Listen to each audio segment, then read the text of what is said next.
As a working journalist, am I concerned about what's happening to press freedom in Hong Kong? Absolutely. But am I going to be lectured on it by plaster saints like the US and its cronies? Absolutely not. Let me tell you why.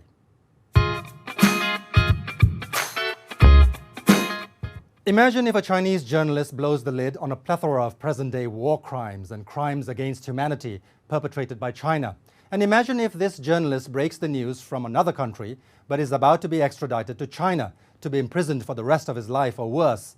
The whole world would self-combust in collective outrage. Well, there is no such Chinese journalist.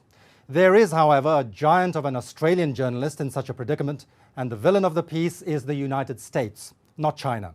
I'm talking about Julian Assange.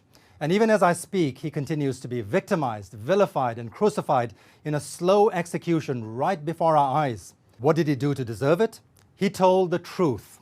He dared to be the ultimate journalist, exposing American war crimes in Iraq and Afghanistan, the slaughter of civilians, the killing of journalists, the torture of prisoners at Guantanamo, and Washington's secret war on Yemen, where mass murder still continues under the auspices of the White House. Fun fact, all of these are undeniable crimes secretly documented by the US government itself. They were just not meant to be exposed by Assange. The US was so embarrassed and so hell-bent on vengeance that it orchestrated a global campaign to destroy him with the complicity of vassal states like Britain and Australia.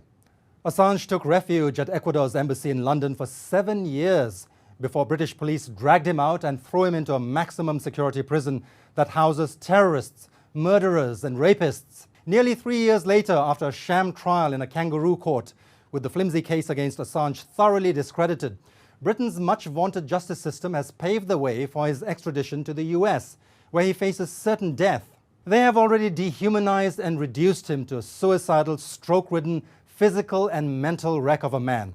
But they're not done with him yet. Speaking of kangaroo justice, not a word, not a peep out of the Australian government over this appalling persecution of its own citizen. They're all laser-focused on worrying about journalists in Hong Kong instead. Perhaps we should be flattered by all the love and attention.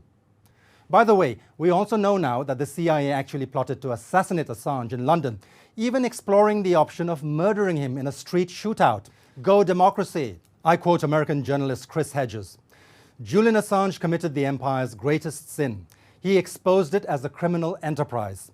He documented its lies, callous disregard for human life, rampant corruption, and innumerable war crimes. Republican or Democrat, conservative or Labour, Trump or Biden, it does not matter. The goons who oversee the empire sing from the same satanic songbook. Empires always kill those who inflict deep and serious wounds. End quote. Is there no limit to the insufferable hypocrisy of these gangsters in glass houses, these emperors who have no clothes? They defecate all over human rights and press freedom in the name of national security whenever it suits them, calling it justice. When some other country they don't like does anything of that sort, it's repression. How convenient. Here I quote another astute political commentator from the West, George Galloway. If Julian Assange were a Chinese journalist and publisher, he'd have the Nobel Prize, be the centerpiece of Human Rights Day. If Chinese crimes rather than American crimes had been revealed by Assange, he would now be the poster boy for the Winter Olympics boycott campaign. End quote. What they're doing to this brave man who has done more for journalism than any of us is a travesty, an atrocity, an abomination. Until and unless they free Assange, the US, the UK, and Australia, and any other nation in bed with this menage a trois of morally bankrupt Western powers, pardon my French, have no right to preach human rights and press freedom to the rest of us. Flush your own feces first before you lecture us on sanitation.